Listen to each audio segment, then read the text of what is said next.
Olá, eu sou a Marcela Donini, sou editora-chefe do Grupo Matinal Jornalismo. Eu estou aqui com o professor Luiz Augusto Fischer, editor da Parêntese, com o jornalista Carlos Caramês. Estamos aqui para entrevistar a Manuela Dávila em parceria com a Cuboplay. Pessoal, querem dar as boas-vindas aí para a nossa convidada? Ela está com um aspecto de popstar, com como chama esse microfone? Microfone Ivete Sangalo. Pode escolher uma, né? Por baixo, Madonna, por baixo. Lady Gaga, né? Aí também estamos melhorando. Tá em alta. Boa tarde a todos, prazer estar aqui. O Caramês, além de tudo, é o produtor, é o cara que inventa isso aqui, né? Então, e o nosso grande parceiro Cláudio da Cuboplay aqui, então é isso, né? Vamos conversar com a Manu. A Marcela vai começar isso, né, Marcela? Bom, vamos lá então. A gente tem bastante coisa, a gente estava conversando nos bastidores, né, Manuela? São muitos temas que a gente queria abordar contigo. E eu queria começar pela atualidade, né? A gente está saindo aí de umas eleições das mais importantes dos últimos tempos para o Brasil, né? A gente estava em jogo aí o futuro da nossa democracia. E eu queria te começar perguntando o que tu espera desse novo governo aí, o terceiro mandato do Lula. Então, primeiro, estou muito feliz de conversar com vocês e de conversar num momento em que todos estamos um pouco mais felizes, né?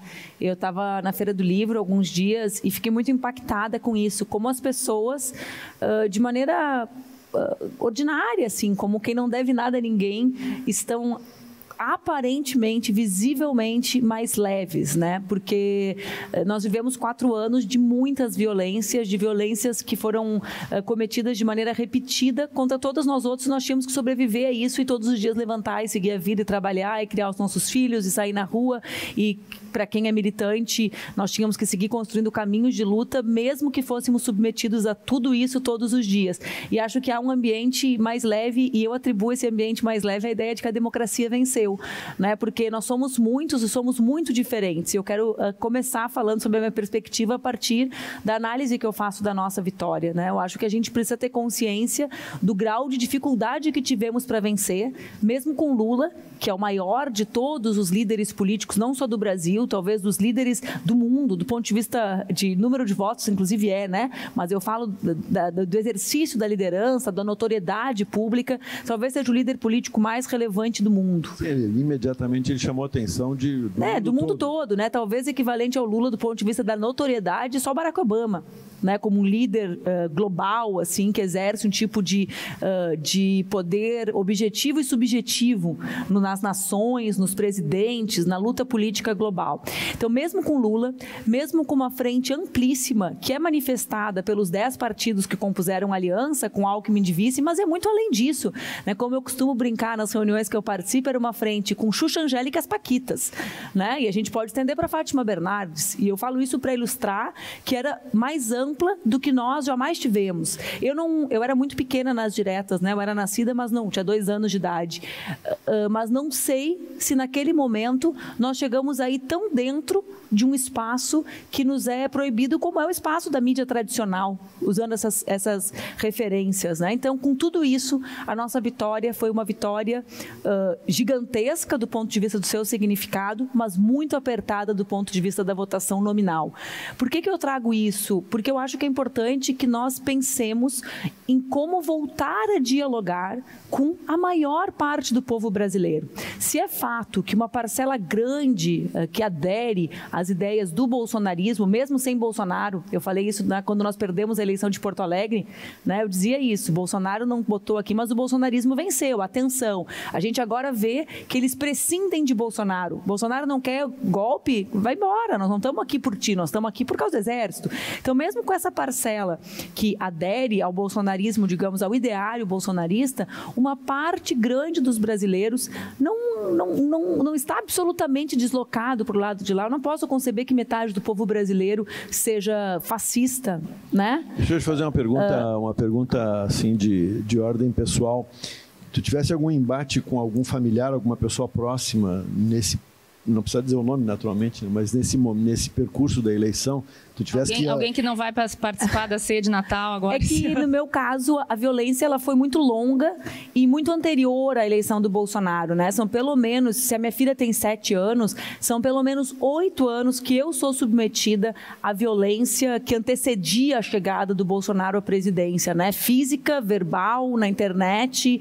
Então, essas pessoas, tive várias ao longo do caminho, mas no último ciclo já não, porque lá atrás, né, antes do Bolsonaro se eleger, ainda no golpe contra Dilma, quando essas pessoas foram aderindo àquelas ideias, muito além da questão política, no meu caso, sempre foi algo absolutamente pessoal, né? Porque acreditar que eu seria capaz, por exemplo, de aliciar crianças para uma rede de pedofilia não é algo que alguém que me conhece pode ter, assim, trabalhar com a hipótese. Ela pode perguntar para mim se eu apoio ou não o regime da Venezuela, natural, que me pergunte, né, o que eu acho da guerra na Ucrânia, mas cogitar determinadas hipóteses relacionadas a mim. Então, essas pessoas foram afastadas da minha vida junto com esse processo, e no último período, nos últimos 4 anos, não, né, felizmente. Que legal, né? Para ti, então, foi um momento de baixa, quando para todo mundo foi mais forte. Foi, não, porque eu queria te perguntar, eu fui o para-raio dessa gente, né, Fidger? Alguns de nós fomos para-raio dessa... mártir precoce, assim, da... Mártir não, mas para-raio de ataques, né? Mas junto com a Rosário, com o Jean, com alguns poucos outros, digamos, cobaias dos métodos de construção da extrema-direita no Brasil, né? Porque é um método testado, tem método, né? Tem método, não é aleatório, não é... E como é que tu via, assim, olhando então já assim com essa experiência, com a tua alma já assim atingida previamente, né, por essa violência, como é que tu viu esse momento atual? Assim, alguma coisa nova apareceu, algum elemento novo?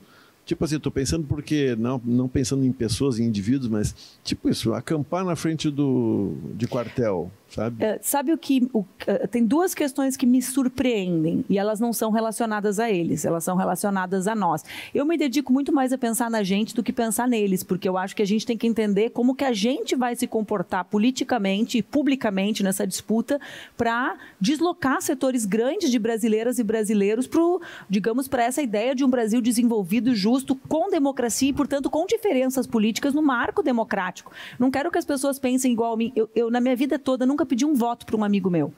Porque eu sempre pensava que a pessoa não poderia ser constrangida a pensar igual a mim. Né? A pessoa é minha amiga, ela tem afeto por mim, mas ela precisa concordar com as minhas ideias? Não. Deixou de ser assim. Porque as pessoas que não aderiam às mesmas ideias que eu defendiam o meu extermínio, a minha morte. Ou seja, não era mais no campo Então, eu quero o Brasil que os meus amigos não precisam votar nos meus candidatos, né? Que eles podem votar em pessoas que divergem. Mas quando me perguntam o que me surpreende, primeiro, me surpreende a surpresa. Eu fico surpreendida que setores amplos ficam chocados com a saudação nazista em Santa Catarina ou em qualquer outro município. Por quê? Porque quantas vezes eu relatei, e eu vou falar a partir de mim, poderia falar de outros interlocutores, amigas e amigos queridos meus, né, que se tornaram meus amigos, inclusive nessa dor que nós partilhamos. Quantas vezes eu contei a história que a minha filha foi agredida com 45 dias? Qual é a surpresa de alguém que tem ideias nazistas e estender a mão? Ora, é a mesma coisa, é a manifestação física de um conjunto de ideias que a gente denuncia que estão crescendo na sociedade brasileira. Então, a surpresa me surpreende e a ingenuidade me surpreende, né? Nós fomos para a eleição com um preparo muito pequeno para enfrentar técnicas que nós já sabemos que existem, né? E que eu repito, né? Que existe método, existe técnica, e que nós estávamos ali como, olha, eles distribuem desinformação. Gente, na primeira reunião da coordenação, virada primeiro para o segundo turno, eu participei, não participei de muitas, participei dessa em São Paulo, começou, mas não teve fake news? Eu falei, presidente Lula, a gente precisa se dar conta que a desinformação circula a partir de outro método, com a chamada mídia de referência, Jovem Pan, leia-se, e outros iguais, monetizando, amplificando, né, trabalhando com dinheiro que não é computado na campanha, porque em tese os canais estão se promovendo, né? E que isso não é tratado como fake news, né? Que é a maneira que, digamos, popularmente a gente chama esse sistema de desinformação. Então, eu me surpreendo muito com o nosso grau de surpresa depois de tanto e de tantos de nós. A Marielle foi executada. Será que não conta? que mais? Né? O Jean não mora no Brasil. Às vezes eu vejo os números. Vocês sabem quantos perfis de Facebook o Jean bloqueou no ano de 2010? A gente não está falando ainda do Brasil com internet na palma da mão de todo mundo. 400 mil. 400 mil. Então, 400 mil que ameaçavam ele de morte. Entende? Então, o problema é que aí tem outros debates. O quão importantes são esses interlocutores? A mulher negra executada, o viado que sai do país, né? A mãe que teve a filha. Então, existe também aqui outros debates, Fischer, né? Que são os debates relacionados a qual é a legitimidade que a gente confere para os diversos interlocutores na sociedade brasileira. E nós sabemos que esse tipo de interlocutor a quem eu me referi, né, tem um peso menor, uma relevância menor, uma seriedade menor. A deputada Talíria, minha querida amiga, que foi líder do PSOL, ela nunca andou com a filha dela num carro que não fosse blindado. Quando eu me elegi parlamentar a primeira vez aqui em Porto Alegre, em 2004, então são 18 anos, eu fui ameaçada na minha primeira semana, né? Então no início de 2005. Por uma turma que se tivesse viva estaria acampada agora ali na frente do quartel, porque era sobre esse tema, né? Ditadura. Quando eu cheguei na Câmara, eu lembro que o presidente era do PDT, quando eu cheguei era um grande fato. O coronel Pedro Américo Leal atravessou o plenário, ele não era mais vereador, era a Mônica, que já era filha dele. Atravessou o plenário, o velho era forte, tinha uma mão, me agarrou aqui, falou, guria, todas as tuas ideias são uma merda, mas eu vou morrer defendendo o teu direito de defendê-las aqui dentro. Um homem que tinha sido da ditadura militar. Agora, quase todas as mulheres de esquerda andam escoltadas, tem a vida tripudiada, e esse é o ambiente normal do parlamento brasileiro. E o que aconteceu, Manuela, nesse meio tempo? O que tu atribui a essa escalada tão violenta? Porque essa polarização política, ela sempre existiu, né? O próprio Lula falou isso num debate, mas não tão violenta como ela está hoje, né?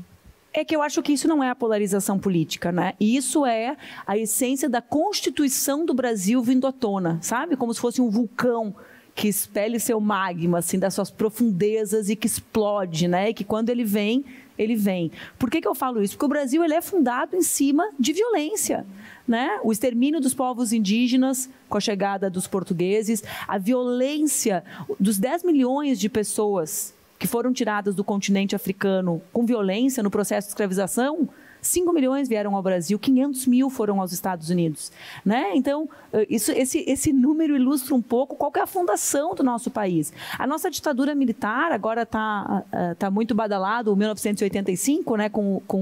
A gente brinca lá em casa, único ator argentino. Tem o Darín, tem o Tino Darín também agora. Mas o que é maravilhoso, né? Um ator estonteantemente maravilhoso, mas é o registro de um momento em que o país faz um pacto civilizacional para seguir adiante, né? E acho que o que nós vemos agora não é a polarização da política. É como se o Brasil... A gente não tem aquela frase que a gente fala pela positiva, né? O Brasil não conhece o Brasil, né?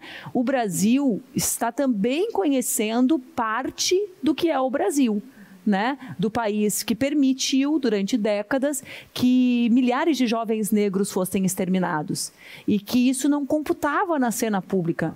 Aliás, esse não foi um debate dessa eleição, né? O tema da política de drogas não é um tema dessa eleição, mesmo que isso signifique que a Vila Cruzeiro, metade dos trabalhadores e trabalhadoras que moram na região sul de Porto Alegre sejam submetidos a essa violência, para ver como a gente normaliza e naturaliza e assimila rapidamente o padrão de violência. E acho que a gente foi permitindo, aos poucos, com uma crença de que a violência não fazia parte dos padrões brasileiros, a gente foi negligenciando determinados comportamentos dentro da política institucional. Então, eu lembro, ali, eu fui deputada federal de 2006 a 2014. Eu lembro que diversas vezes nós nos movimentamos para caçar o mandato de Jair Bolsonaro. Diversas vezes. Um grupo muito pequeno. Nós éramos vistos como quê? Por que vocês estão fazendo? Deixa falar sozinho. Quando ele cometia crime de racismo, quando ele cometia crimes relacionados à homofobia, que ainda não era criminalizada. Nunca o Congresso Nacional, nunca o Congresso Nacional se reuniu para cogitar nenhum tipo de punição a ele. Você já tinha pedido... Eu pedi em 2013. Da Comissão Isso. de Direitos Humanos. Quando eu presidi, em 2011. São 11 anos, né? Então, conta essa cena aí, como é que foi Mas isso? eu queria, Manuela, aproveitar isso aí para te perguntar o seguinte. Exatamente a questão da regulamentação do funcionamento dos meios de comunicação é um dos maiores tabus na política. Cada vez que se fala nisso, dizem que é censura, ou dizem que é isso, ou dizem que é aquilo. E eu acredito que sem uma nova repaginação, porque nós temos um sistema de comunicação oficial, a grande imprensa, que não é brincadeira, não é para principiantes. Eles estão sempre... aliás, a justificativa de nós estarmos aqui é porque nós somos uma coisa que estamos tentando ser diferente. Tem conseguido. Então, a questão da informação, na minha opinião, eu acho fundamental. E eu tenho dúvidas se nesse governo, se agora a gente vai conseguir falar alguma coisa sobre isso, porque enquanto nós tivermos 9 pessoas donas de todos os grandes grupos de comunicação, enquanto nós tivermos 2, 3 canais de televisão só, isso não existe mais nem na Argentina, nem no Uruguai, nem na América, nem nos Estados Unidos é permitido isso. Então, essa concentração, esse monopólio da comunicação, você acha que a gente vai ter alguém vai falar disso nesse próximo governo, vai se colocar, porque nós somos vítimas disso, como você disse, há muito tempo, né? Esse é um debate tão antigo e tão mal feito no Brasil que a história está superando ele, né? Porque do ponto de vista objetivo, e esse é o tema do meu doutorado, o grande debate hoje é o tema da moderação de conteúdo na internet. Né? Esse é o grande debate. A gente está vendo aí perfis serem apagados e a gente não tem regramento sobre isso nem no Brasil e nem no mundo.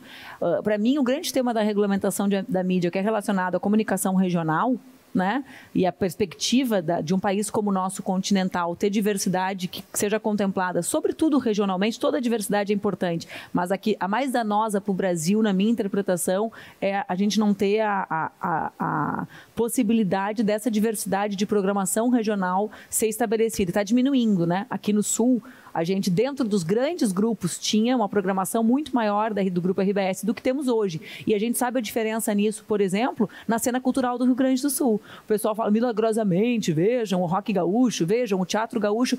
Não é tão milagre assim. Mesmo com a concentração na mão de uma família, o que é um dos debates, tinha uma grade de programação que tinha lá os contos gaúchos no sábado, eu acho, né? Aí tinha os programas que botavam as bandas, e isso tem um impacto. Né? E a gente já sente, do ponto de vista objetivo, a diferença da diminuição na grade. Mas por que eu digo que esse é o grande tema? Porque esse é um tema que... O tema da moderação, né? Ele é um tema que conecta 3 grandes questões. Liberdade de expressão, possibilidade do conteúdo ser ou não ser moderado, e ser moderado em quais termos, né? Quem é o dono da palavra final, e discurso de ódio, que são os grandes 3 temas hoje que se colocam na questão democrática. A gente não pode mais dizer que a mídia é tão concentrada assim. Olha qual é o tamanho do Flow. Né? Ela vai se reconcentrando na internet também. Eu não tenho nenhuma ilusão com o ambiente da internet, né? Nenhuma, né? Como é que o capital tinha uma esperança de ali. democratização. Nem o Manuel Castells, que era o nosso mestre dos magos, né? Que ia nos guiando ali no mundo da internet há décadas, né? Tem mais essa ilusão. É uma batalha, só que essa batalha da moderação, ela é relacionada à questão democrática, à soberania dos países.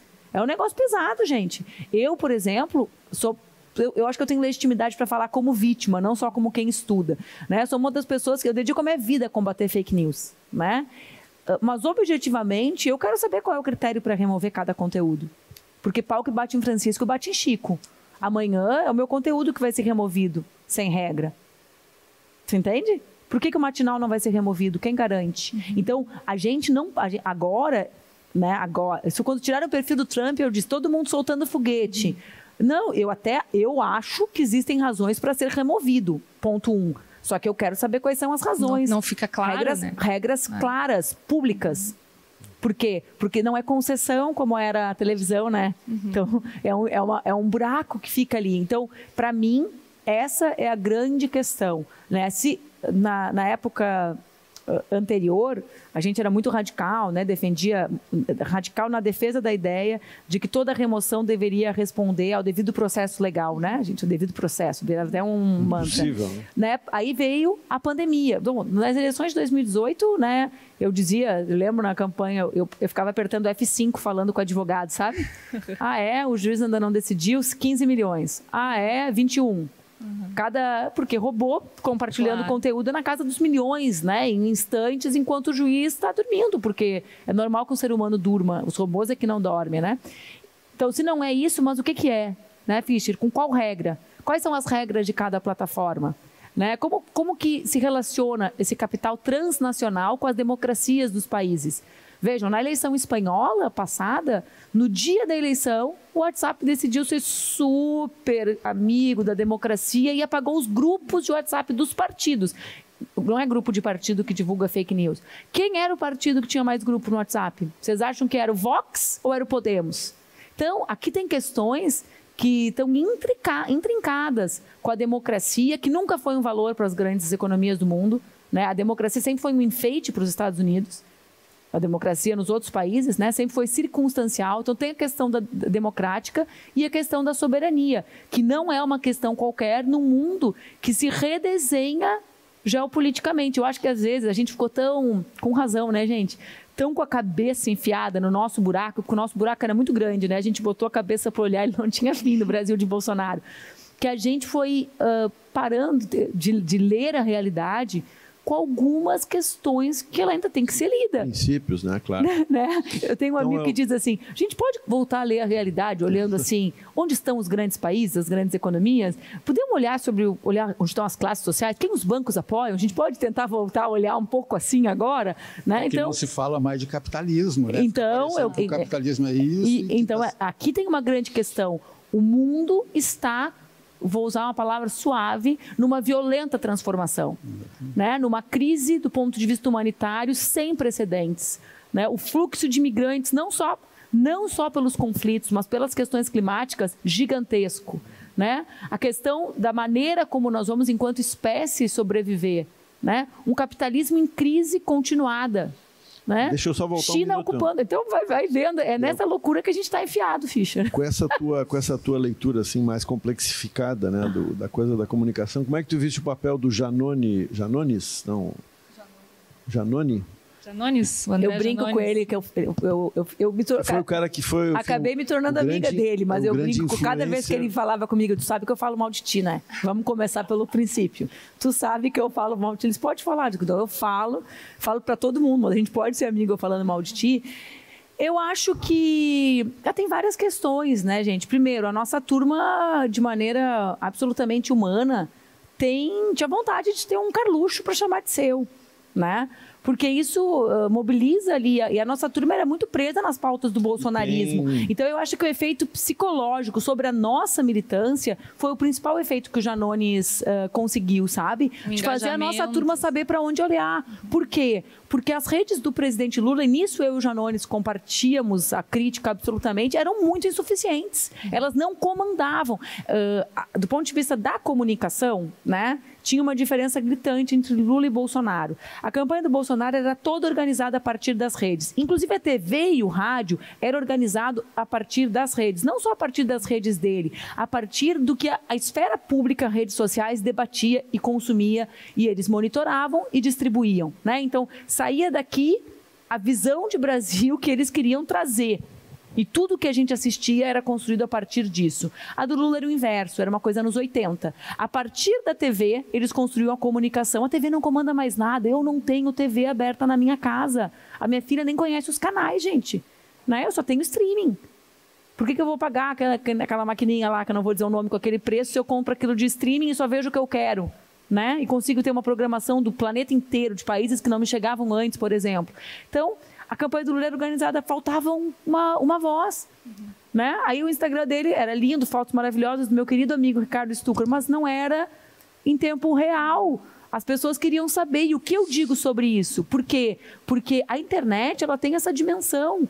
As pessoas tratam como comunicação, mas não é. Ela tem uma dimensão de mobilização, de organização social. Né? Ela é tudo junto. E ela é, eu brinco, Gramsci-Lenin, a disputa da hegemonia cultural e a organização de base no território. Porque o pessoal fica em redes ou ruas, é as duas coisas. A internet ela é assentada no território como pouca coisa. Os grupos mais movimentados do Facebook são Lomba do Pinheiro, Grande Cruzeiro, né? Então, ela é igualzinho como a gente organizava a base quando eu entrei no PCdoB há longos 25 anos atrás. Seu João Amazonas. E se não fazia isso, ele falava assim, isso é liberalismo, camaradas. Exatamente. Mas, enfim, então o Janones, ele ocupou um vazio, né? Por várias características que são suas. Ele não tem uma trajetória de militante que respeita a hierarquia, né? Então ele ocupou. E esse desse voluntarismo, que cabe bem ali naquele meio. Que coube num grande vazio. Claro. Então, assim, óbvio, ele teve um papel muito relevante, né? Eu, particularmente, né, acho que a gente precisa utilizar a internet para disputar a consciência, não para reproduzir esse tipo de narrativa. É uma visão muito particular minha, né? Não tem aqui nada de puritanismo, nada de... As pessoas às vezes falam assim, como é que falam poliana, né? Alguém aqui fala, poliana, quando moça, poliana. Não tem nada disso. Tem uma visão de como vai ser aquele espaço que é o grande espaço público, né? Eu brinco com a Dilma sempre, quando a gente estava nos comícios, eu falava, tá vendo, Dilma, por que eu não sou mais candidata? Que agora tem que dançar. Eu sou do tempo que tinha que discursar, e eu sou ruim tem que dançar no TikTok. Eu sou ruim demais de dança, Mas cara. me conta uma coisa, tá? E aí, tu não foste candidata agora, explica isso. Por que tu não foste candidata? Tu é um nome de referência, as pessoas te conhecem, tu teria, assim, sei lá, de saída dezenas de milhares de votos. Como é que foi essa escolha? Fischer, as escolhas, elas nunca são resultado de uma única variável, né? Então, tem várias questões. Primeiro, eu fui candidata em 8 eleições. Eu sou a única brasileira que disputou 2 segundos turnos sob o governo Bolsonaro, com ele próprio em 18 e contra o Melo em Porto Alegre em 20. Haddad não disputou 2, né? Disputou agora o segundo. Freixo não disputou 2. Boulos não disputou 2, que é meu amicíssimo. Então, existe aqui, né, um lugar que eu ocupei como vítima preferencial de uma máquina de desinformação e de violência. Então, são 2 questões importantes. Quando surgiram os primeiros debates com relação à construção de uma candidatura minha ao Senado aqui, eu nunca tinha sido candidata. Então, me fizeram desistir de algo que eu não postulei, né? Eu nunca cogitei essa hipótese. Por várias razões, sobretudo porque eu acho que a unidade que nós construímos aqui é motivo de grande celebração, mas insuficiente para quem está enfrentando o Bolsonaro e o bolsonarismo, né? E isso em mim, alguém que era vítima e que é vítima de um esquema de violência e de ameaças, fragiliza mais. Ora, tu vai disputar contra quem? Em quais condições, né? Diante de um quadro de fragilidade evidente. Eu sou humana, né? As pessoas falam, como tu é forte, eu não sou mais forte que ninguém, eu sou igual a ti, igualzinha. Né? As pessoas querem atribuir uma força aos outros que os outros não têm, todo mundo é humano, todo mundo é igual. Então, primeiro isso, né? Segundo, eu tenho responsabilidade sobre a minha saúde e a saúde das pessoas que convivem comigo. São 7 anos que a minha família é vítima de um conjunto de violências. Eu entendo que a política é feita por homens e para homens ocupar e que os homens não têm responsabilidade nenhuma com a estrutura de cuidados, nem prática e nem afetiva das suas famílias. Não é o meu padrão, né? Eu não vou... Primeiro que não era um período revolucionário, digamos assim, né? Eu tenho 40 anos, preciso durar mais 40. Eu não vou me liquidar. E acho que as pessoas precisam saber, ser submetida ao que o bolsonarismo representa é estar permanentemente lutando para não ser liquidado. É isso. Eu não desejo a nenhum dos meus piores inimigos ao que eu fui submetida, ao que a minha filha foi submetida, ao que meu marido e ao que meu enteado foram submetidos. A nenhum. Teve um dia que eu nem me dei conta que a minha mãe tinha sido ameaçada de morte, eu não tinha falado para ela. Nem me dei conta. que tinha que falar para ela que ela também era ameaçada de morte. Entrou, a minha mãe trabalha no Tribunal de Justiça, entrou a segurança do Tribunal de Justiça na sala dela, ela disse que achou que era para dar os sentimentos, porque o pai tinha morrido. É até engraçada a história. Dizer, como é que foi, doutora? E minha mãe, ele estava velhinho e tal, morreu. Não, as ameaças. Aí depois ela, Manuela, eu falei, mãe, eu esqueci, eu estava preocupada com a minha filha, me desculpa. Então, assim, disputar eleições nessas condições requer que eu me cuide e cuide dos meus, né? E acho que as pessoas têm que passar a compreender isso. Por quê? Porque eu também não estou aqui para corroborar com essa política dos homens. Eu quero transformar essa política, né? E eu preciso falar sobre isso. Dos homens, está falando dos homens, dos homens, da parte masculina da humanidade, é isso? Eu estou falando exatamente de uma política que não cabe às mulheres. E o que eu desejo para toda a humanidade, né? Porque quando eu falo sobre essas responsabilidades, não são responsabilidades que eu quero deixar de ter, né? Eu tenho e compartilho ela com meu marido, que é um homem extraordinário. Eu quero que os homens passem a ter, né? Tu já viu algum homem pensando qual seria o impacto na saúde da sua família com ele aceitar um mandato de 8 anos em outra cidade? Não é um tema. Joga os filhos para cá, o homem nasceu no Rio, vira governador de São Paulo, vai aquelas mulheres e os filhos tudo atrás, tudo a reboque. Por quê? Porque isso não é um tema. Porque o homem não leva criança na escola. O Congresso Nacional se reúne das 8 da noite às 3 da manhã. Por quê? Porque ninguém busca filho na escola, né? Porque se buscasse filho na escola, ia ter um horário de trabalho normal, das 8 da manhã às 8 da noite, às 7 da noite, às 6 da tarde. Não, é plantão médico. Todo dia. Todo dia plantão médico, com esquinho, né? Cigarrinho e criança sendo criada por mulher, né? Pelas suas mulheres, né? Que vivem tentando combinar suas vidas com aquela loucura. Então, por que eu estou te trazendo tudo isso, Fischer? Porque não existe uma razão pela qual eu não concorri. As pessoas às vezes falam, ela não concorreu por causa das ameaças. Não, eu concorri apesar das ameaças, em 18 e 20. Né? Eu concorri apesar das ameaças, apesar das pessoas não levarem a sério as ameaças, apesar da polícia nunca ter encaminhado com seriedade as ameaças à minha família e à minha filha, apesar de eu ser agredida violentamente, apesar da minha filha ser fotografada entrando na escola, né? Apesar de tudo isso, eu concorri. Né? E acho que as pessoas também precisam... Bom, isso com relação aos cargos majoritários. E com relação aos proporcionais, eu tenho uma crença. Eu, quando me elegi a primeira vez, tinha 22 anos, gente. Eu já fui deputada federal, eu já fui deputada estadual. Eu recebo com muito carinho a ideia das pessoas de que eu podia voltar para esses espaços. Mas eu acredito fortemente que outras pessoas podiam ocupar esse espaço, trazendo outros elementos, de outros olhares, de um outro tempo. E esse foi o caso da Daiane e da Bruna. Eu tenho muito orgulho de ter bancado, de ter discutido, de ter dito que nós podíamos eleger outras pessoas, porque senão, se eu escuto em partidos, todos, cabo a rabo. Tem que renovar. Mas se não for a fulana, não elege. Tem que renovar. Mas se não for o fulano, não elege. Vai renovar como? Vai renovar quanto? Então, a gente precisa, né, reunir forças, emprestar esse prestígio, que não é particular. Né? Esse prestígio meu é um prestígio construído coletivamente. Quando a Jussara Coni lá atrás me passou um bastão, né? E foi muito difícil, Manuela, esse processo de você conseguir estruturar as candidaturas da Daiane e da Bruna, porque isso foi uma coisa revolucionária. Eu não acho que eu estruturei, elas estruturaram as candidaturas delas e por isso foi mais fácil, né? Acho que o mais difícil é as pessoas entenderem por que eu não queria. Né? Porque também tem essa ideia de que é para sempre, sabe? Que a pessoa está fora da política. Eu não consigo entender isso. Eu acho uma das coisas mais legais da minha vida, o dia que eu deixei de ter mandato, não tinha exatamente deixado em dezembro de... Logo que acabou a eleição, outubro de 18, eu tinha mandato desde os meus 22 anos.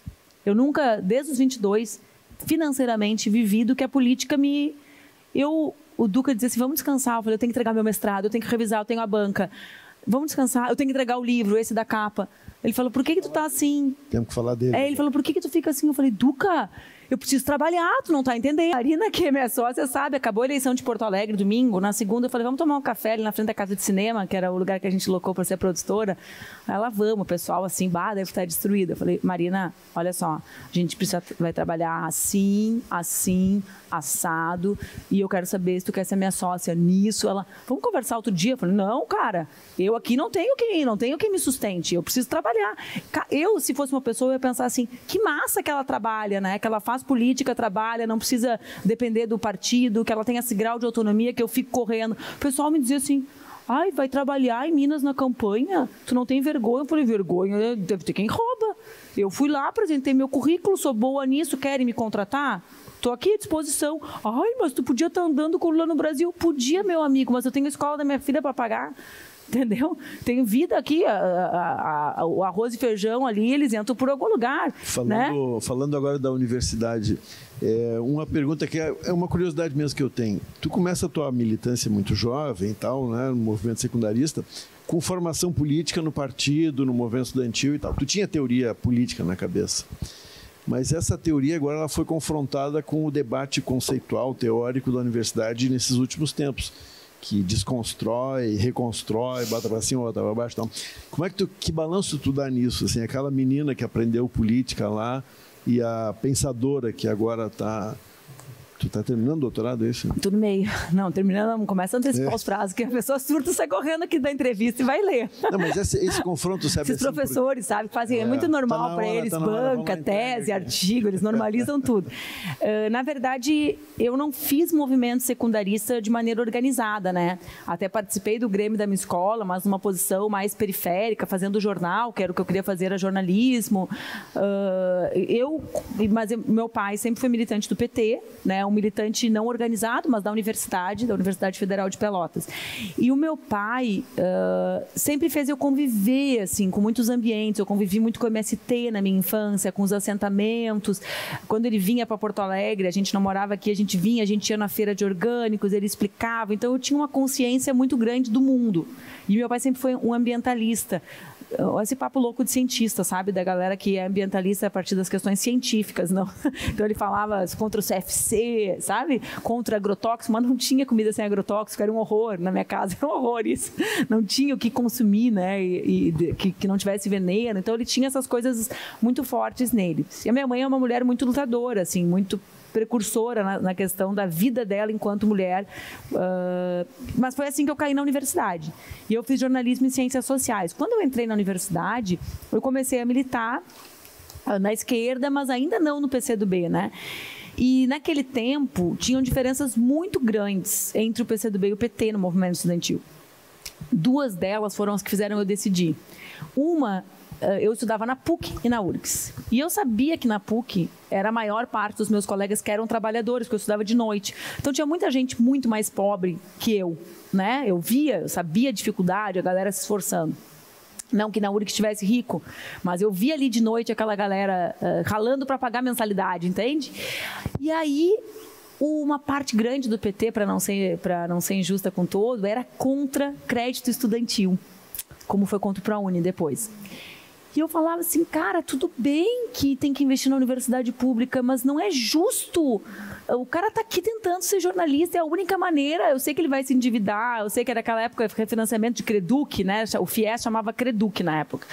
E eu falava, tudo bem, tem que investir na pública, mas tem que ter uma política para quem já está aqui, é muito rápido. Depois essa política virou para a ProUni e foi extraordinário, porque a velocidade era outra, né, de transformação. E a outra questão era, olha que louco, era a questão nacional. A gente está falando de 99 e o PCdoB sempre teve muito forte essa questão de que defender o Brasil era algo de esquerda, que não era algo de direita.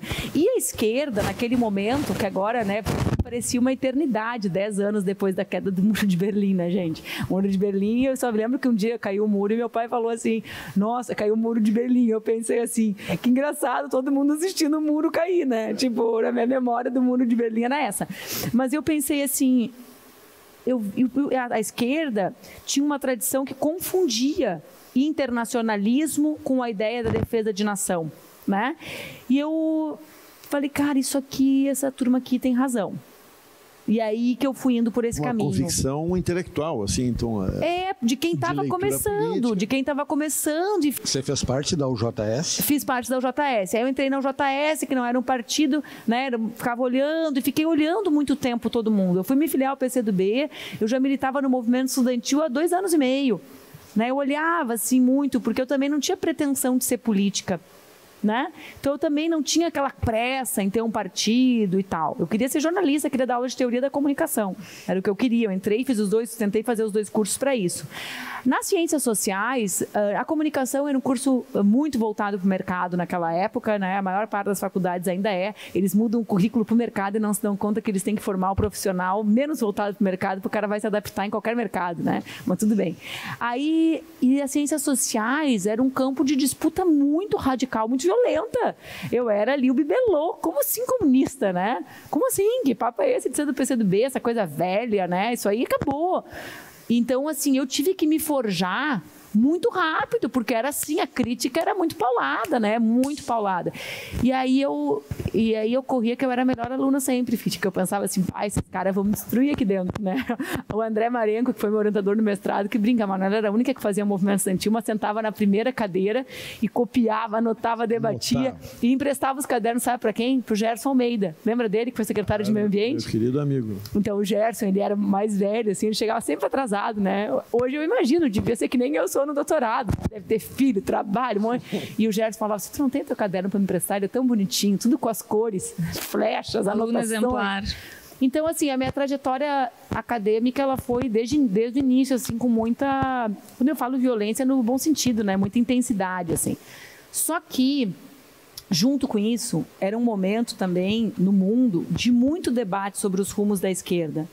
E de muito debate sobre por que deu tudo tão errado, né? Deu muito errado. Né? É também o momento em que os meios de comunicação massivos, esses digitais, estavam começando a decolar, não estavam como agora?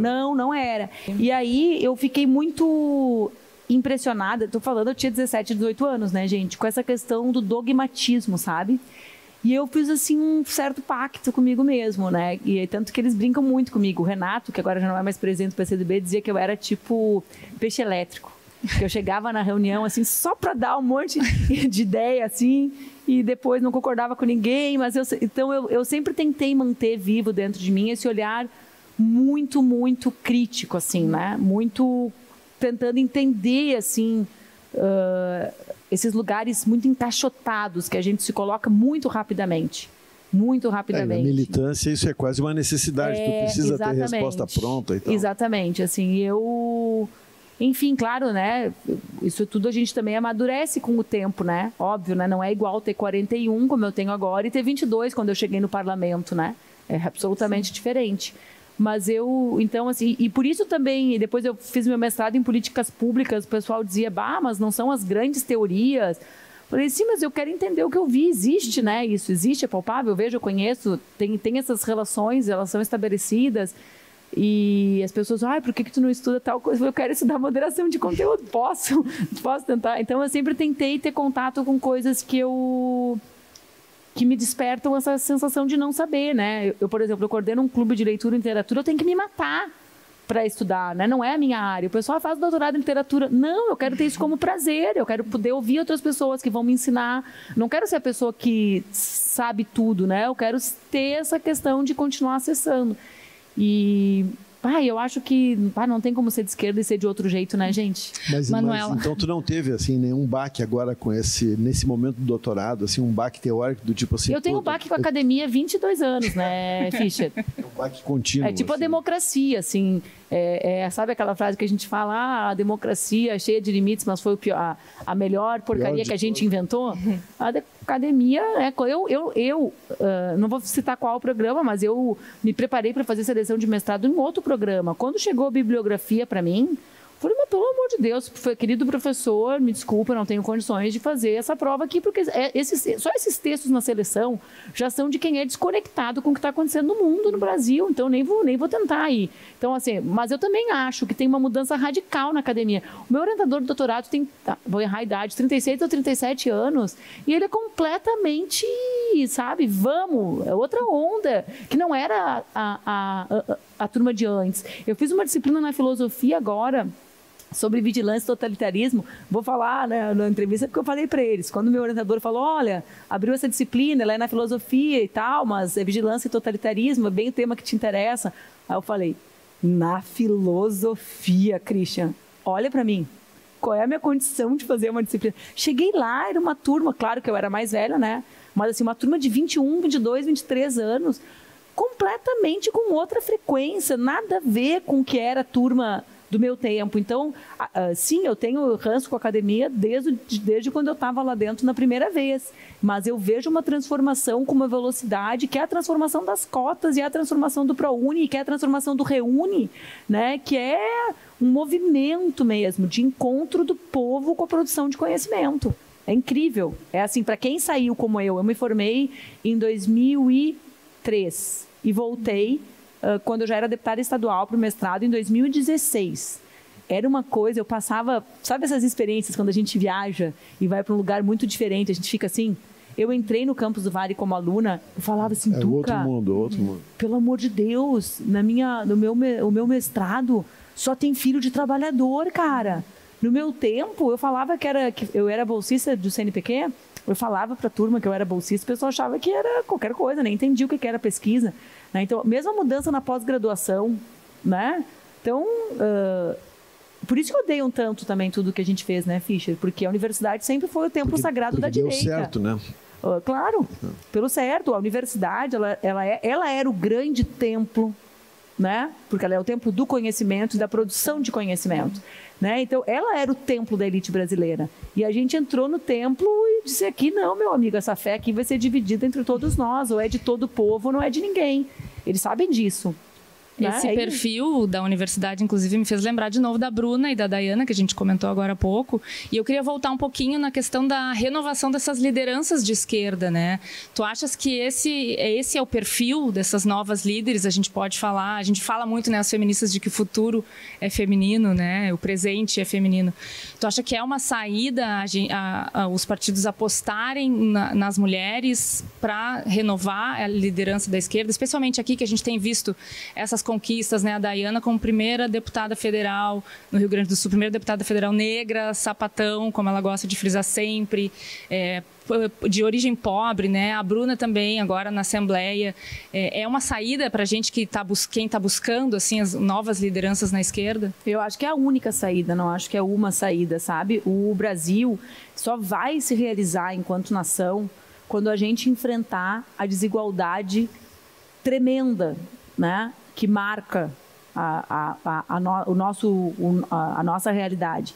E essa desigualdade, ela é historicamente construída a partir de determinadas questões. Ela é econômica, óbvio, né? Mas ela é uma desigualdade marcadamente racial. Então, não existirá um governo Lula exitoso se o tema do enfrentamento ao racismo não for o tema central, junto com a questão da sustentabilidade, ou seja, imaginar esse mundo do trabalho, do enfrentamento à pobreza, com esses recortes, sabendo dele, sendo conscientes dele, né?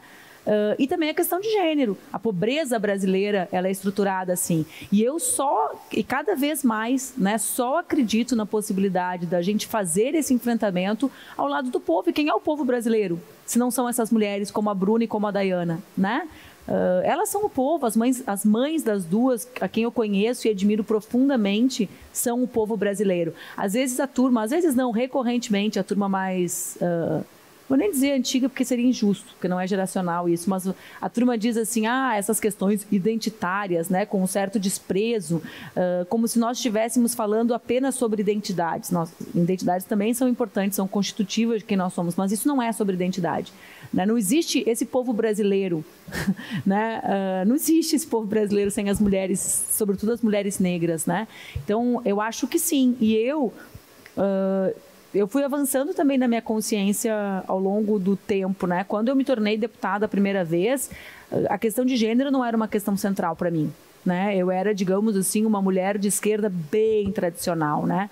Que achava que eu tinha que fazer os debates sobre a questão econômica, que essas eram as questões que poderiam, mesmo sendo absolutamente jovem, né? Que essas seriam as grandes questões que poderiam resolver os dilemas do desenvolvimento do Brasil, digamos assim. E eu... A dor ensina a gemer, né? É horrível esse estado, né? Mas é que no meu caso ele foi verdadeiro. Eu rapidamente, lá em Brasília, percebi que aquele não era um ambiente para mim, porque eu era mulher, né? Que eu não era tratada com menor dignidade pela imprensa, né? E nem pelos meus colegas e nem por absolutamente ninguém, que existia uma fila eterna que eu ia ter que andar. E rapidamente, a partir da minha vivência pessoal, comecei a me identificar com o feminismo, né? E olhar e tentar colocar essa lupa, digamos assim, para enxergar a realidade brasileira. Mas eu só fui me tornar a feminista que eu sou quando eu me tornei mãe. Então foi um processo longo, a gente está falando de quase uma década, né? Da minha compreensão sobre como a questão de gênero é relacionada à desigualdade brasileira, que é o que é central para mim, e sobre como essa estrutura de cuidados invisibilizada do trabalho não remunerado, do trabalho reprodutivo, é altamente relacionada à opressão que se estabelece na nossa sociedade. Por que eu estou te falando isso? Porque se eu me tornei feminista ao longo desse processo, a minha compreensão do meu papel na luta antirracista foi mais tardia ainda. Eu convivo com a Bruna há 16 anos. A Bruna, ela procurou meu mandato de vereadora na primeira semana que eu era vereadora, me dando uma mijada. Vê que boa que ela é. Ela falou, ligou e falou assim, eu votei na Manuela, organizei todas as meninas, guria aqui da Cruzeiro para votar nela, todas as gurias que são mãe.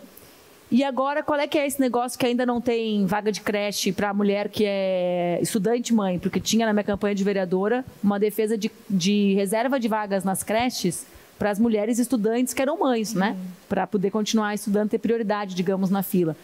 E aí a Gisele, que também é uma menina que era telefonista, que hoje terminou o doutorado dela na Sorbonne, né? Com uma mulher negra retinta, com uma história linda, a Gisele falou, uma menina ligou para cá furiosa, mas eu acho que não dá pra gente ir lá, porque é na Cruzeiro, a Cruzeiro sempre teve, é na Tronco. Eu falei, não, disse que a gente vai. Cheguei lá, Christian, a história da Bruna é uma história muito especial entre essa bancada antirracista que foi. Eu cheguei lá, a Bruna tinha um bebezinho, a Camille, de uns 3, 4 meses, vivia no meio da Tronco, numa situação absolutamente precária. A mãe da Bruna é gari, né? E tornar-se gari foi o que garantiu a emancipação financeira da família da Bruna. Ou seja, não é visto como um trabalho precário, foi a emancipação, foi o que permitiu a Virgínia, a mãe da Bruna, sair da situação de violência doméstica.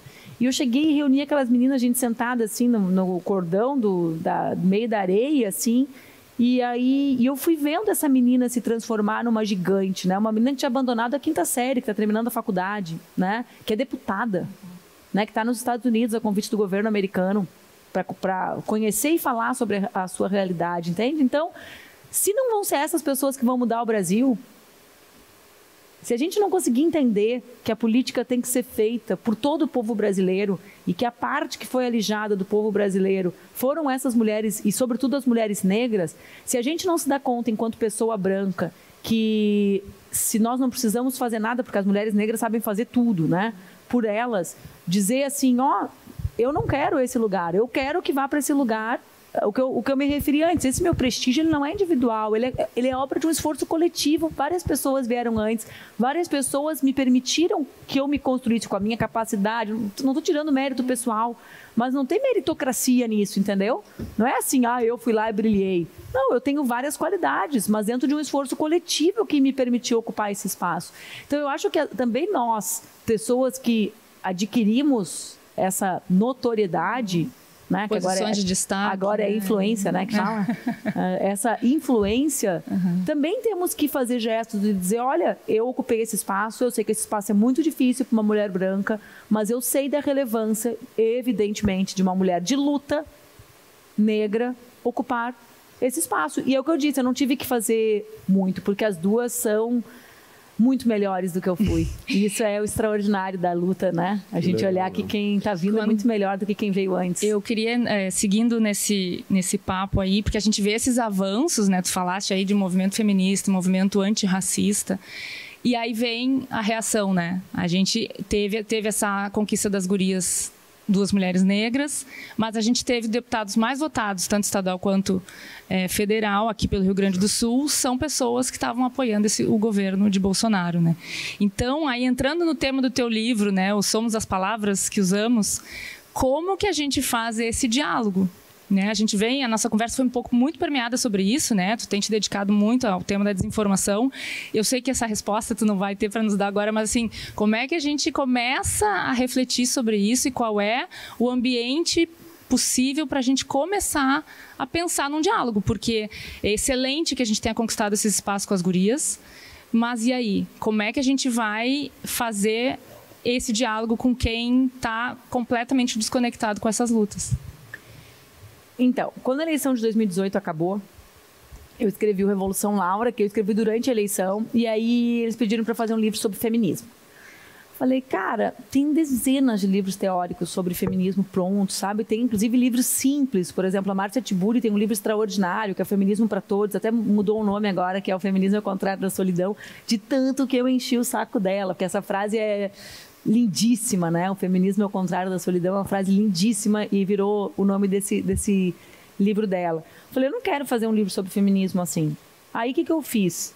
Eu juntei, durante um período, diversas frases que eu ouvia que faziam com que as pessoas não votassem na gente. Então, o feminismo é o oposto do machismo, as feministas odeiam homens, as feministas não se depilam, como é que teve filho, se defende o aborto, todas essas frases. E peguei umas 20 amigas minhas, com diferentes profissões, né, mas com consciência, e falei, se vocês fossem pensar quais as respostas que nós feministas mais temos que dar, quais seriam essas perguntas? Elas me mandaram, né, outras tantas frases, assim, diz para a mulher se aceitar, mas está na academia, sabe? Sei lá, Danilo Gentili falou, diz para a mulher, Manuela disse para a mulher se aceitar e fez lipo. Eu falei, cara, já que eu já estou pagando preço, podia aproveitar e fazer.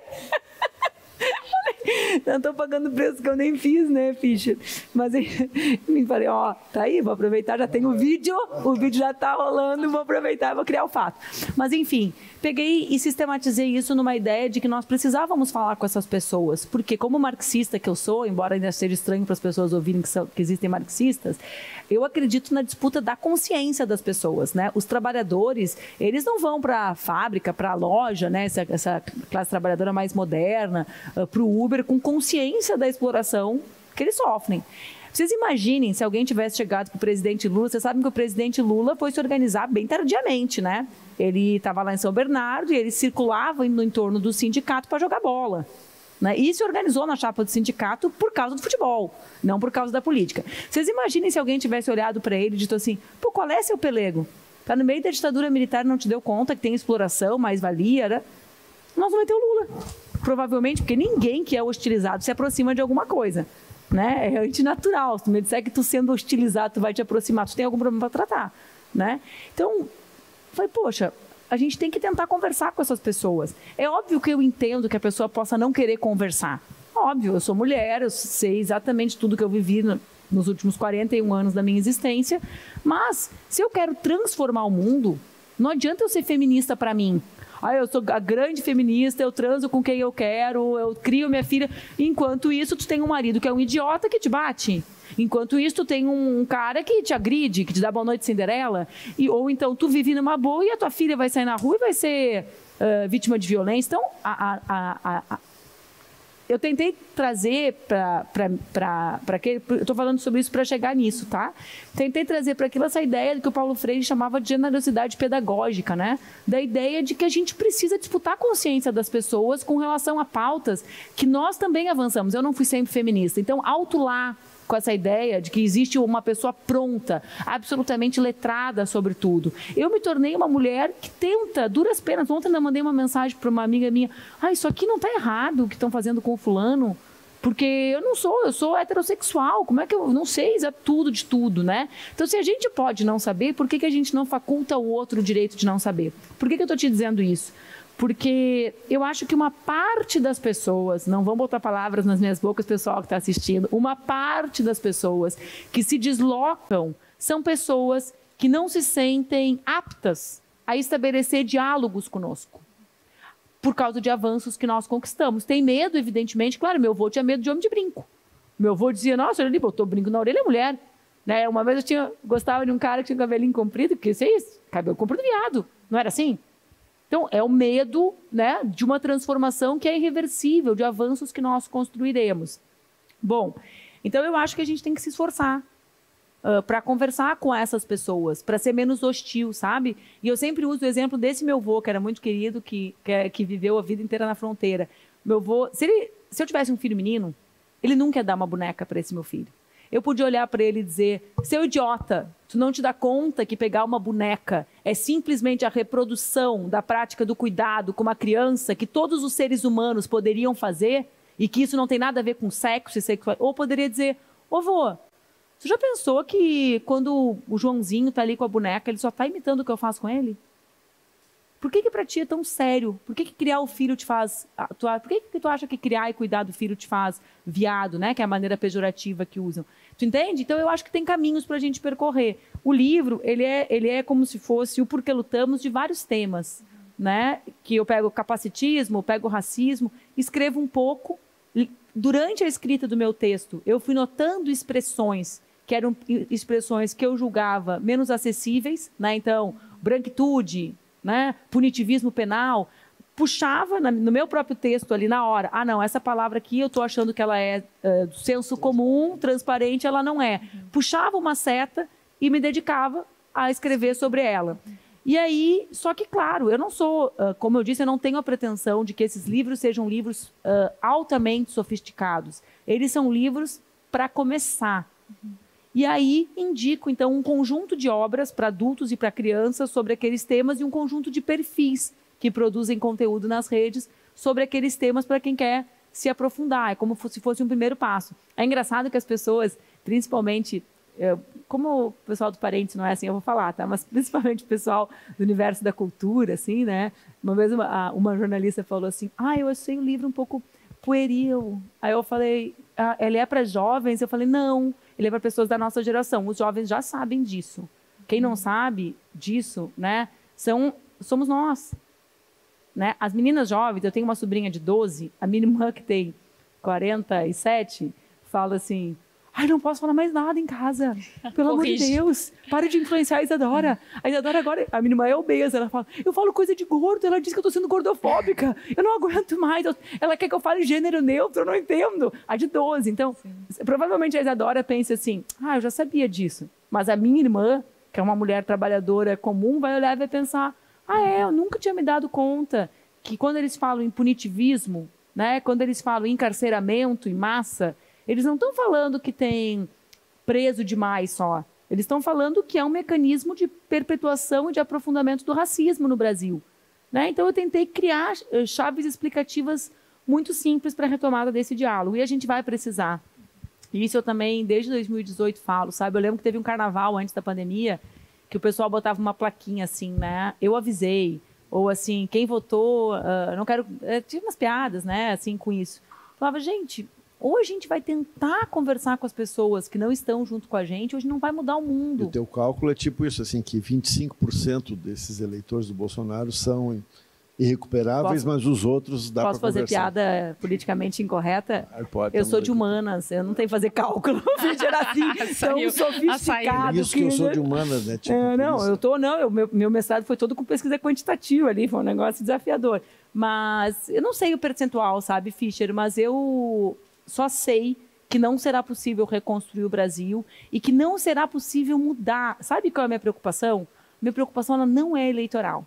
A minha preocupação é como que a minha filha não vai passar pelo que eu passei enquanto mulher. E não vai ser dando discurso de feminista pronta e acabada e que se basta que eu vou conseguir mudar isso. Eu preciso mudar mais mulheres, isso está extraordinário, e alguns homens. Aí tu tem toda essa tua trajetória, aí tu chega no lugar certo, que é na literatura. Não, estou brincando, é uma piada. Eu acho o melhor lugar de todos, só que eu não sou...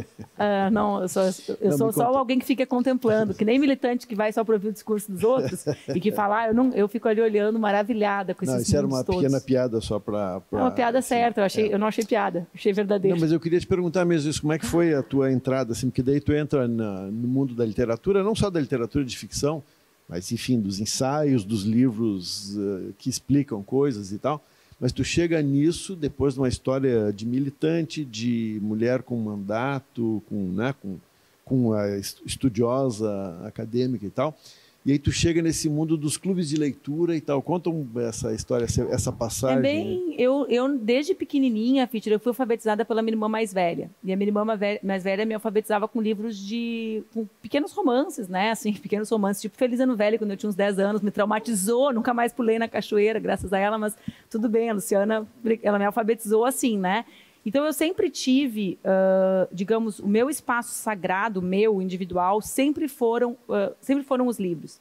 Quando eu era deputada e, enfim, vivi muita violência em Brasília, era ali naquele mundo que eu me protegia, né? E eu fui me dando conta disso, né? Fui me dando conta que as pessoas não tinham a menor ideia disso, né? Porque, claro, eu sou mulher, né? Então, eu também nunca fui vista como muito capaz. As pessoas pensavam assim, nossa, ela lê, né? Uau, né?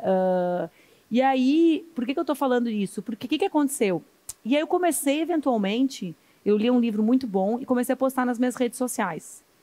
E eu comecei a me dar conta que aquilo engajava e comecei a achar uma coisa muito legal. Pensei assim, cara, essa tal da influência, então se eu posso influenciar as pessoas, vou influenciar as pessoas a ler, né? Porque eu pensei que político que dá dica de livro, né? Que coisa mais relevante, talvez, que eu possa... A coisa mais relevante que eu fiz na minha vida pública foi ter dito que eu ia criar minha filha, né? Foi o que mais mudou o Brasil e as pessoas a partir do que eu fiz. Eu pensei, eu vou começar a falar dos livros que eu leio. E aí começou a vender os livros. E eu comecei a ficar super feliz. Falei, nossa, cara, que massa, eu posso ajudar a fazer uma editora pequena que vende 1000 livros, todo mundo sabe, ela acontece naquele mês, né?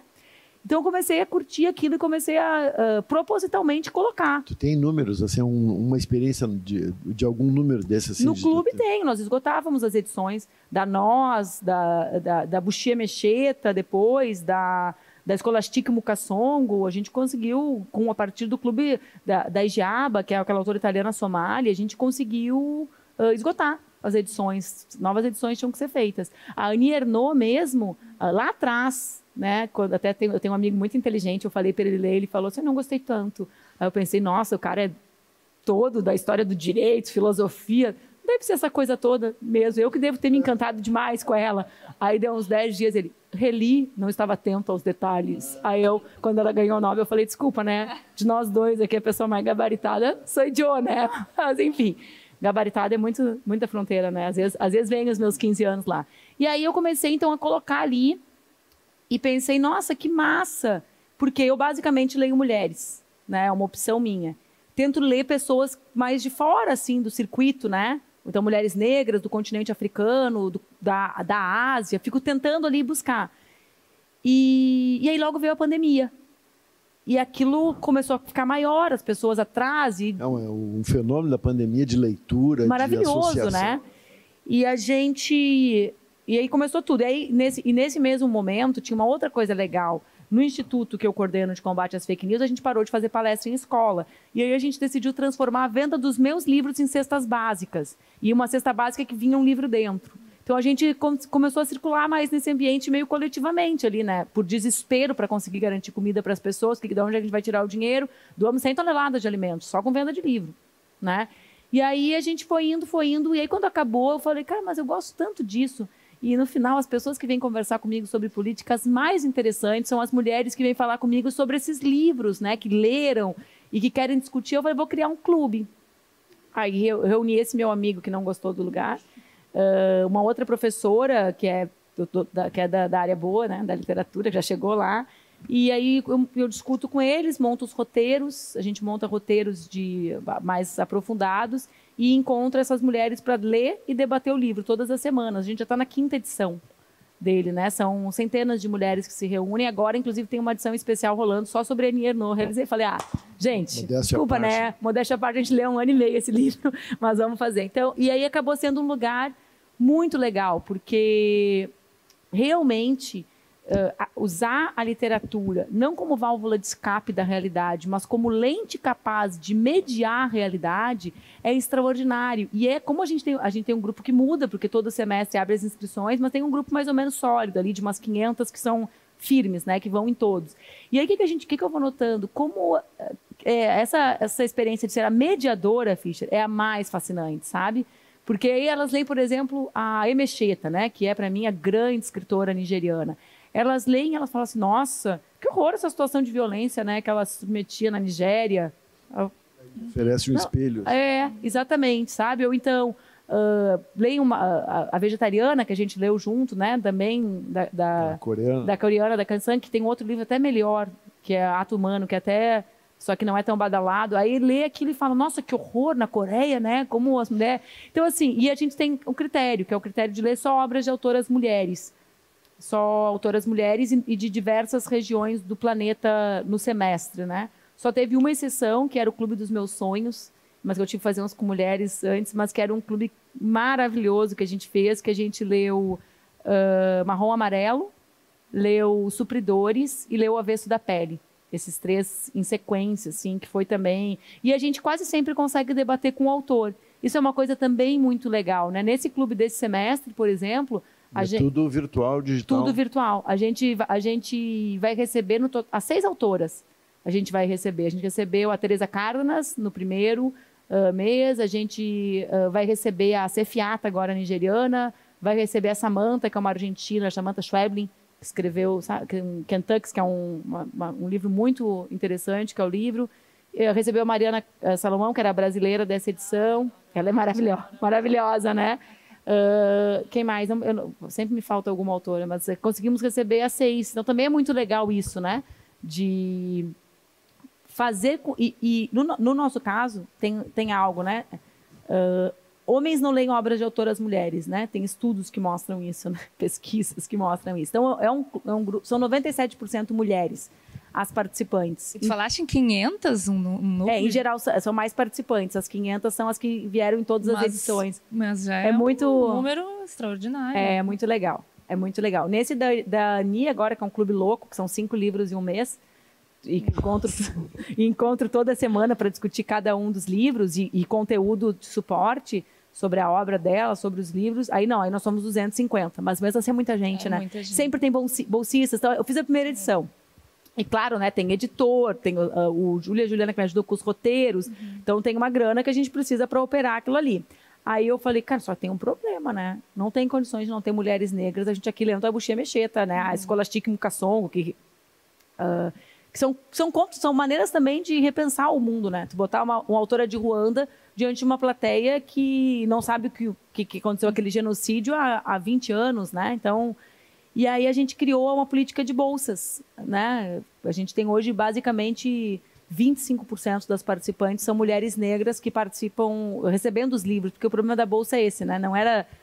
Entrar no clube é fácil, mas são 150, 200 reais de livro. Então, a gente manda para a pessoa os livros e ela consegue participar junto conosco. Sensacional. É meu xodó, o clube. Eu organizo a vida inteira a partir do clube. Não posso. Terça eu tenho clube de leitura.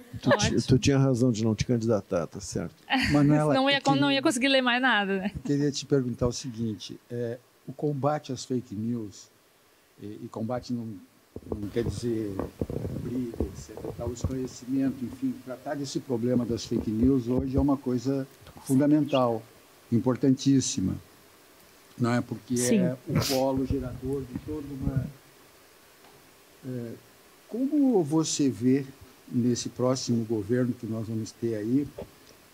Porque eu acho que tinha que ser uma política de governo esse assunto, porque eu estou vendo o quanto você batalha por isso, o quanto você está esclarecida sobre isso. Acho que é uma das pessoas mais esclarecidas no Brasil, mais bem informadas sobre essa questão. Você vai participar, se houver um convite desse próximo governo? Vai ajudar a trabalhar essa questão a nível nacional, a nível de política de governo? Eu acho que tu acerta quando tu diz que precisa ser uma política de governo. A gente tem uma única experiência assim, mais estruturada no mundo, que é a experiência finlandesa, né? Sempre que a gente fala dos países nórdicos, a turma nos diz, mas é a Finlândia, o volume. Mas, na prática, eles trabalham com a ideia de letramento midiático e digital. E é o caminho que eu acho que a gente tem que percorrer. A gente não vai conseguir botar todo mundo que distribui e compartilha fake news na cadeia, porque a nossa turma, o Brasil, é forjada em cima também desse ideal punitivista, né? Então, assim, tem que punir quem produz, quem distribui. Eu mesmo aciono judicialmente um monte de gente. O Roberto Jefferson está me devendo a casa já, de tanto dano moral, mas não é... a grande massa não é produtora e distribuidora, é vítima e depois bandido, né, para usar as expressões, e depois reproduz. Como que a gente pode enfrentar isso? Eu acho que deve enfrentar a partir do nosso sistema educacional, como a Finlândia faz e como o Instituto, se fosse você, tentou fazer no período anterior, né? formando as pessoas com procedimentos básicos de checagem de informação, né? E também sensibilizando sobre o impacto disso na vida das pessoas. Logo que a gente criou o E Se Fosse Você, a gente produziu uma série de mini-docs com as principais vítimas de fake news, né? Então a gente fez com a professora Lola, fez com a Marielle, sobre a Marielle, fez sobre o Jean. E aí eu lembro que o meu melhor amigo, quando ele assistiu o episódio da professora Lola, eu mandei, assim, era o piloto, aí eu mandei para ele ver, ele falou assim: nossa, que horror! Como é que ela aguenta essa vida? E aí eu falei assim: pá, Júlio, tu nunca te deu conta que a minha é muito pior? E ele convive comigo. Então, essa sensibilização, eu continuo acreditando no ser humano, né? Então, ela tem um impacto. Então, duas mãos, né? Uma espécie de procedimento básico de checagem e outro, essa sensibilização sobre os impactos. Porque as pessoas também não têm isso, né? Elas também não têm. Se isso funciona, funciona. Eu fui uma criança submetida, digamos assim, à educação do trânsito dentro da escola, que era basicamente que nós tínhamos que ser obsessivos, que os nossos pais e mães deveriam usar cinto de segurança, né? Quando eu era criança, não se usava cinto de segurança e botava o lixo pela janela, né? E que a gente tinha que tentar coisas básicas, como atravessa a rua, como não sei o quê. E eu lembro que eu saí da primeira aula e eu entrei no carro e tem que botar, tem que, sabe? Tipo, por quê? Como é que era a sensibilização? Mostrar o que acontece quando não usa. Não é bonito, né? Então, eram duas coisas, educação e sensibilização. Acho que o Brasil precisa ter um grande processo de construção disso e tem que ser uma política pública do governo federal em parceria com os municípios. Eu não tenho plano de participar do governo, né? Eu fiquei muito feliz esses dias, eu almocei com a professora Sueli Carneiro e ela me disse assim: eu estou tão feliz que tu está na sociedade civil. Aí eu falei: nossa, professora, ser a senhora é mais legal, mas a senhora é a primeira pessoa que me diz isso. Né? Então, assim, eu realmente acredito que a gente também precisa ter gente na sociedade civil, porque a gente já teve a experiência, na abertura, tu ponderaste, né? É o terceiro governo Lula. Eu fui deputada do governo Lula, ó que antiga, e do governo Dilma, né? E eu sei que o povo organizado na rua faz falta. Né? Então, eu também acho que a gente precisa preservar a autonomia e iniciativa na sociedade civil, porque o grau de complexidade das tarefas desse governo nos exige isso, sabe? E acho que também a gente precisa voltar a falar sobre isso, sabe? Que a política ela não é o que acontece só entre as paredes do parlamento, e acho que se a gente não atentar que o parlamento está sendo ocupado pelo que acontece fora das paredes do parlamento e que quem acha que a política acontece só ali está rodando, a gente também... A Câmara de Vereadores de Porto Alegre foi isso, né, gente? Quando a gente teve a eleição de 20, teve ali um grande aviso. Atenção, a gente quer renovação nesse campo. E a gente quer, ó, era a Bruna, era a Dai, era Matheus, né? São sinais. A eleição da Érica em São Paulo, né? Eu poderia... tem qualquer lado que a gente estala os dedos, tem alguma liderança que surgiu dessas lutas que estão acontecendo na sociedade e que muitas vezes... escapam, né? E aqui não tem nenhum julgamento de quem está dentro, é muito difícil. Quando eu saí de Brasília em 14, eu escrevi isso, tem alguma coisa acontecendo, e eu estou longe, eu não consigo saber, porque saber não é só teoria, né? Tinha acontecido em 2013 e eu estava lá, eu queria estar aqui para saber, porque o pessoal me dava informe, foram contra a faixa de partido. Poxa, é igual tu tá lá e observar o conflito, quem está mobilizado. Eu conheço as pessoas que estão mobilizadas pelo nome aqui em Porto Alegre, né? Porto Alegre é uma cidade que a gente não é. Então, eu não conseguia captar o que estava acontecendo. Então, aqui não tem uma crítica, digamos assim, brutal. Tem uma coisa um pouco do método, né? Da forma como a máquina se organiza. Então, eu acho que a gente precisa também... precisa lutar. Concordo com você, só tenho medo que eles não implementem essas políticas. Gente, vamos encaminhando a nossa conversa aqui para o final e acho que a gente falou de tantos desafios, né, e problemas, e um cenário tão duro de desinformação e ataques, mas eu queria encerrar essa conversa assim num tom mais esperançoso e te perguntar qual é a tua maior esperança para esse próximo ano novo aí, né, e esses próximos 4 anos para esse terceiro mandato de Lula? Se tu tá esperançosa? Nossa, eu tô muito esperançosa, sabe? Esse último período, ele foi muito violento para todos nós, né? Eu nunca tinha sido uma adulta com tanta fome, com tanta miséria. Eu fui uma criança com fome e miséria, e muito do que eu sou eu devo àquela criança que sofria brutalmente, né? Com aquelas situações conflituosas de ver outras crianças na rua, engraxando e tal. Então, assim, acho que todos nós sofremos muito, e a minha maior expectativa e mais urgente, digamos, é que a gente consiga muito rapidamente implementar ações de enfrentamento à fome e à miséria. Assim, eu torço muito, né? E lutarei com todo o meu empenho, como sempre, né? Mesmo fora do parlamento, para que a gente consiga mais uma vez tirar o Brasil do mapa da fome. É mais relevante isso em 2022 do que era no outro período, né? Porque o mundo é mais complicado do que era no outro período. E eu começo por isso, porque, claro, né? Precisa pacificar, precisa gerar trabalho e renda, precisa retomar a atividade industrial, precisa reposicionar o Brasil no mundo, precisa parar de queimar a Amazônia, precisa parar de destruir o Pantanal, precisa parar de assediar as mulheres, mas não existe nada mais violento para mim, né? E acho que para a grande maioria de nós, do que saber que tem uma pessoa igualzinha a mim, uma mãe igualzinha a mim, que tem uma filha igualzinha a minha, e que para ela aquela pessoa é a mais importante do mundo, como os meus são para mim, e que vê essa pessoa passando fome. Tu não devia ter feito isso. Pois meu rímel né? é ruim. E eu virei, que... depois da eleição de domingo, uma máquina de chorar. Né? Então, eu preciso, desde domingo, pessoas queriam falar comigo na apuração, eu não conseguia falar. Né? Então, realmente, assim, eu espero que pare de doer tanto viver no Brasil. Viver no Brasil no último período doeu demais em todos nós, né? Eu espero que seja melhor. E eu fiz uma promessa há 4 anos atrás para um grande amigo meu, que eu só ia me dar o direito de chorar quando ele pudesse voltar. Então eu espero que as pessoas possam voltar a viver nesse país sem correr risco de vida, por expressarem as suas opiniões, por serem quem elas são. Porque nós vivemos assim no último período, né? Muito obrigada, Manuela. Obrigadíssimo, Manu. Valeu.